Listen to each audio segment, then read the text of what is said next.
Assalamualaikum dan salam sejahtera anak-anak yang dikasihi. Hari ini kita akan belajar kaedah menulis rumusan lengkap. Okey. Ini untuk kemahiran menulis SP 3.2.1. Objektif pembelajaran kita hari ini ialah menulis rumusan lengkap menggunakan 6 isi tersurat dan 2 isi tersirat. Seperti yang anak-anak nampak di depan ini ialah petikan tu daripada unit 8 gaya hidup sihat. Okey, daripada petikan ini anak-anak perlu baca arahan untuk tahu apakah kehendak soalan. Okey, kita simak. Baca petikan di bawah dengan teliti, kemudian buat satu rumusan tentang faedah-faedah bersenam kepada orang ramai dan masalah-masalah untuk melakukan senaman. Ini yang cikgu dah highlightkan dengan warna purple. Okey. Dalam arahan warna purple ni ada 2 kehendak soalan yang anak-anak kena fikirkan. Okey, yang pertama ialah kata kunci 1 ialah faedah-faedah bersenam kepada orang ramai dan kata kunci kedua ialah masalah-masalah untuk melakukan senaman. Okey. Setelah baca petikan, anak-anak perlu mencari isi tersurat. Okey. Apa yang kita perlu cari dalam isi tersurat ada dalam kata kunci 1, iaitu faedah-faedah bersenam kepada orang ramai. Okey. Daripada petikan ini, anak-anak perlu cari sebanyak mungkin isi tersurat. Okay, seperti yang anak-anak tengok kat sini, yang berwarna merah ini ialah isi-isi yang cikgu dah highlightkan. Okay, sambil baca, highlightkan isi-isi yang anak-anak jumpa, iaitu faedah-faedah bersenam kepada orang ramai. Apakah faedah bersenam? Okay, yang pertama, kita dapat lihat sini, dapat menjadikan seseorang itu sentiasa gembira dan dalam keadaan tenang. Itu isi 1. Isi 2, kita akan menjadi lebih segar dan tidak mengantuk. Isi 3 yang kita jumpa ialah mampu meningkatkan proses pembelajaran walaupun kepada golongan dewasa. Okey, isi seterusnya, kelihatan hebat dan berkeyakinan. Okay, seterusnya yang kita jumpa, senaman mampu menangani masalah kemurungan. Dan isi seterusnya, bersenam secara konsisten dan mengamalkan diet seimbang dapat membantu mengawal berat badan yang berlebihan. Okey, dan akhir sekali yang kita jumpa ialah jangka hayat lebih panjang. Seperti yang anak-anak nampak kat sini, ada ayatnya tidak lengkap sebab mungkin tak ada subjek. Seperti ini kita mulakan ayat dengan mampu. Okey. Kemudian yang kedua ni kelihatan hebat dan berkeyakinan. Okey, ayat ni tidak lengkap sebab tidak ada subjek. Okey, nanti kita akan letakkan subjek yang berkaitan. Baik, objektif kita tadi, kita nak ambil 6 isi tersurat. Okey, kita dah dapat kat sini 7 isi tersurat dan kita akan pilih 6 sahaja daripada 7 isi. Baik. Kita dah dapat 6 isi tersurat daripada petikan. Okey. Seterusnya kita akan pergi ke kata kunci yang kedua. Apa dia kata kunci yang kedua? Iaitu masalah-masalah untuk melakukan senaman. Ini kata kunci 2 ni, masalah untuk melakukan senaman. Tak ada dalam petikan, tapi kita kena fikirkan sendiri. Okey, apakah masalah untuk melakukan senaman yang boleh kita fikirkan? Okey. Pertama, mungkin tiada kesedaran. Orang ramai tak sedar Betapa pentingnya senaman. Okay, kemudian kita boleh kata ketiadaan masa sebab kesibukan dengan kerjaya masing-masing. Dan mungkin lagi kita tiada tempat untuk bersenam. Kita tiada tempat yang bersenam. Tiada tempat yang sesuai untuk bersenam. Okey, kita dah ada tadi berapa? 3 masalah-masalah untuk melakukan senaman. Okey. Baik. Kemudian kita dah dapat isi tersurat dan kita juga dah dapat isi tersirat. Okey, isi tersurat daripada kata kunci 1, isi tersirat daripada kata kunci 2. Sekarang kita akan mula menulis. Okey, cikgu dah buat tapaknya. Baik. Cikgu dah buat tapak. Nah, jadi kat sini kita akan masukkan isi ke dalam tapak yang telah disediakan.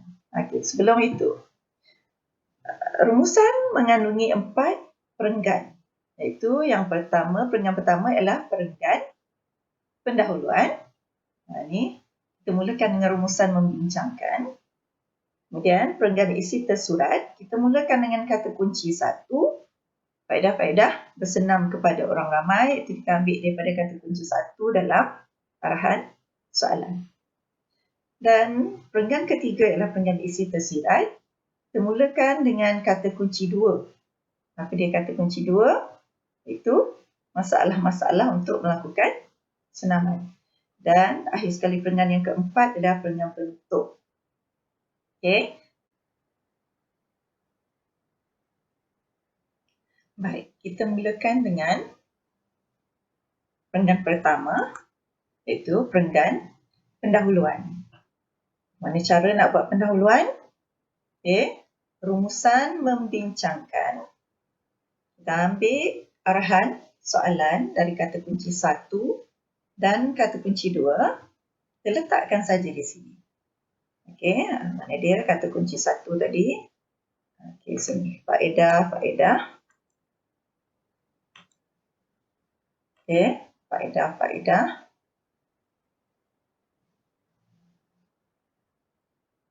Sehingga habis kata kunci 1 dan kata kunci 2. Dan letakkan pada bahagian ini. Rumusan membincangkan faedah-faedah bersenam kepada orang ramai dan masalah-masalah untuk melakukan senaman. Okay, kita highlightkan sikit, kita besarkan supaya nampak lebih jelas. Baik.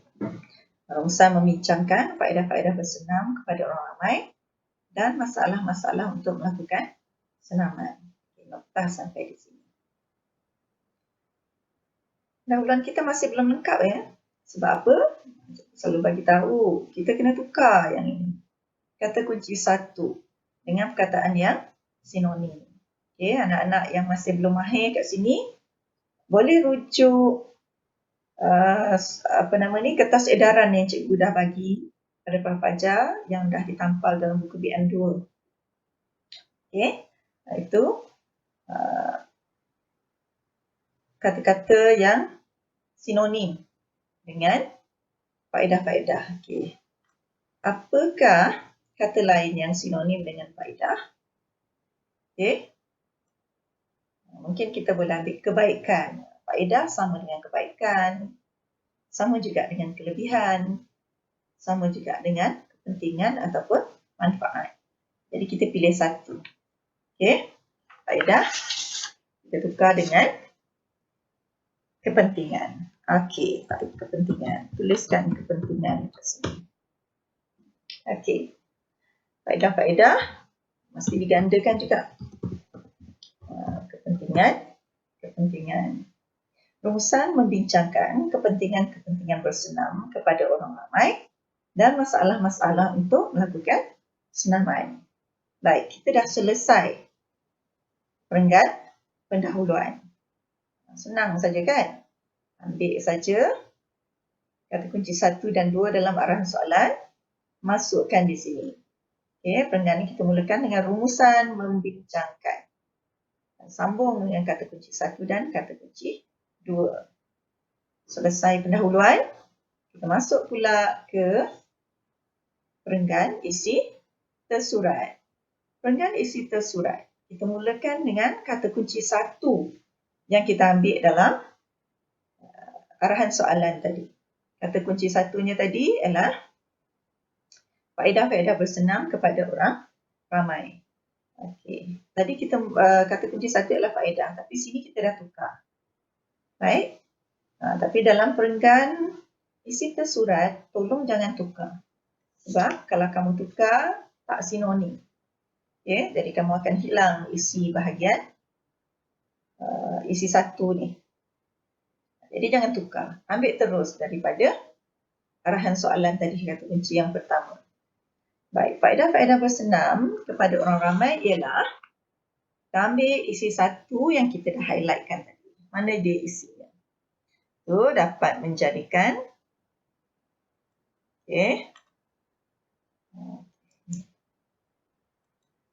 dapat menjadikan seorang sentiasa gembira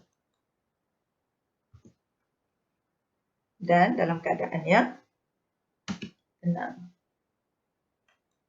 Okey. Tampal kat sini. Kita dah dapat isi 1. Faedah-faedah bersenam kepada orang ramai ialah dapat menjadikan seseorang sentiasa gembira dan dalam keadaan tenang. Okey. Kita ada satu isi. Sekarang kita masuk isi yang kedua. Okey. Dalam perenggan isi tersurat, anak-anak boleh gunakan 2 penanda wacana. Okey, 2 penanda wacana untuk menjadikan ayat tu sebagai kita, untuk menjadikan ayat tu seolah-olah kita yang bina ayatnya sendiri. Okey, kita gunakan penanda wacana yang pertama. Gunakan selain itu. Okey, selain itu, koma, dan kita masukkan isi yang kedua. Apa isi kedua tadi? Kita akan menjadi lebih segar dan tidak mengantuk.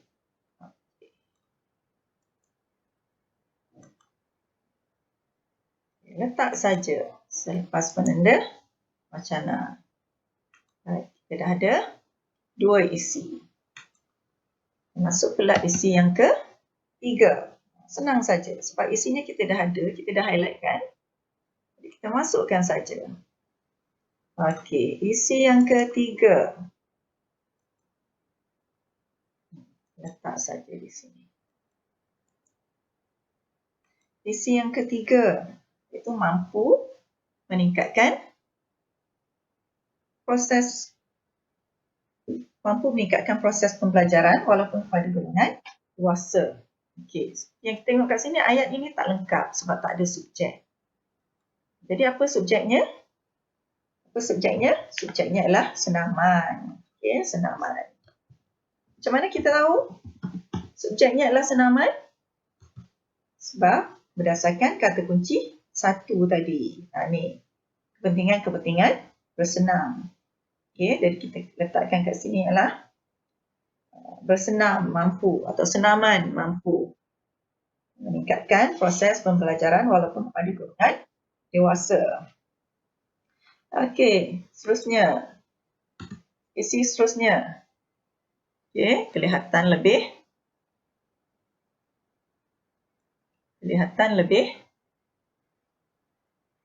apa? Kelihatan lebih hebat dan berkeyakinan. Kelihatan lebih hebat dan berkeyakinan. Siapa? Tak ada subjek kan? Ayat tak ada subjek. Jadi, kita akan kelihatan lebih hebat dan berkeyakinan. Baik. Seterusnya, kita boleh letakkan penanda wacana yang kedua. Kita nak pilih apa penanda wacana seterusnya? Kita guna seterusnya lah. Seterusnya. Kenapa kita pilih seterusnya? Sebab seterusnya dikira sebagai satu patah perkataan. Jadi kita dapat jimat jumlah patah perkataan. Baik, kita ambil isi. Isi apa? Senaman mampu. Okay, kita ambil sehingga habis.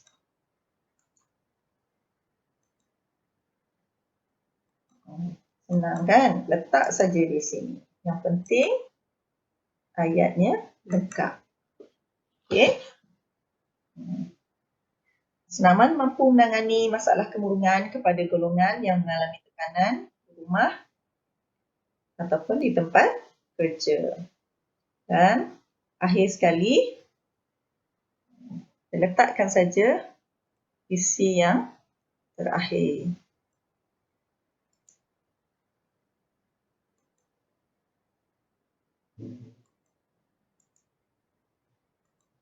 Iaitu bersenam secara konsisten dan mengamalkan diet seimbang, membantu mengawal berat badan yang berlebihan. Okey. Oh, tadi kita tak besarkan. Okey, sekarang kita besarkan. Gunakan 14. Okey, lebih jelas kat sini. Baik, sekarang kita dah ada perenggan yang kedua, iaitu perenggan isi surat. Kita ambil 6 daripada petikan. Sebab objektif kita 6. Objektif kita nak 6 isi tersurat. Dan maksimum untuk menjawab rumusan ialah 6 isi tersurat. Okay, kalau kita jawab 7, tidak dikira. Markah maksimum untuk isi tersurat hanyalah 6 sahaja. Yang lebihnya kita akan tambah dengan isi tersirat. Okay, ke perenggan yang ketiga. Sekarang kita pergi isi tersirat. Perenggan yang ketiga, kata kunci yang kedua yang kita ambil dalam ni tadi. Yang kita dah cut dari sini tadi. Itu masalah-masalah untuk melakukan senaman. Okay. Masalah-masalah untuk melakukan senaman. Kita dapat 3 isi tadi. Itu yang pertama. Kita sebut tadi ialah orang ramai tiada masa. Orang ramai tiada masa. Tak ada masa. Masing-masing sibuk dengan berjaya dengan tugasan harian. Okay, isi yang kedua tadi. Isi yang kedua tadi yang kita sebut tadi ialah ketiadaan tempat untuk bersenam.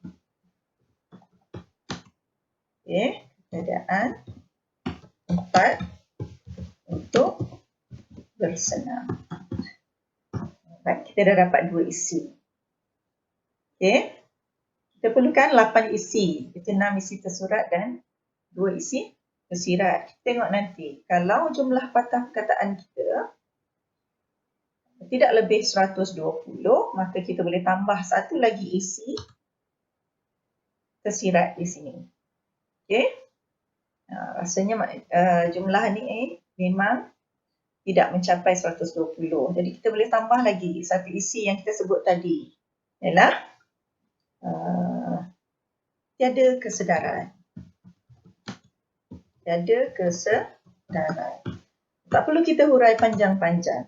Sebab rumusan ni kita hanya perlukan isi penting saja. Kita tak perlu contoh, kita tak perlu penerangan. Kita letakkan isi yang tepat sahaja. Okey, jadi perenggan ketiga ni kita dah dapat 3 isi tersirat. Iaitu orang ramai tiada masa, ketiadaan tempat untuk bersenam, tiada kesedaran. Okey, baik. Sekarang kita pergi perenggan penutup. Itu perenggan yang keempat. Okey, ini perenggan 1, perenggan 2, perenggan 3 dan perenggan yang keempat. Perenggan keempat ni cikgu dah letakkan, dah highlightkan yang merah ni. Ini keperluan dalam perenggan penutup. Dan yang paling penting ni lah, penanda wacana untuk perenggan penutup, kita guna kesimpulannya. Kesimpulannya, siapa, perlulah, buat apa, agar, harapan kita pada isu yang kita bincangkan. Okey, baik. Kita mulakan dengan tadi kesimpulannya, siapa. Okay. senaman ini melibatkan siapa? Okay, dalam petikan tadi melibatkan orang ramai. Jadi kita letakkan kesimpulannya siapa? Orang ramai perlulah buat apa? Buat apa tadi merujuk kepada kata kunci yang pertama tadi. Ni kepentingan-kepentingan bersenam atau faedah-faedah bersenam tadi. Jadi kesimpulannya orang ramai perlulah apa? Perlulah bersenam. Okey. Orang ramai, isu yang kita bincangkan tadi adalah bersenam. Kesimpulannya orang ramai perlulah bersenam agar apa harapan kita? Bila kita bersenam, apakah harapan kita? Agar mendapat tubuh badan yang sihat. Harapan kita agar mendapat tubuh badan yang sihat. Agar mendapat tubuh badan yang sihat. Kesimpulannya siapa perlulah buat apa agar mendapat tubuh badan yang sihat. Ini adalah keperluan untuk renggang penutup. Ada ketiga-tiga perkara ni, maka lengkaplah renggang penutup kita. Baik. Sekarang lengkaplah pendahuluan kita. Dan akhir sekali daripada keseluruhan petikan ni, kita hitamkan baliklah.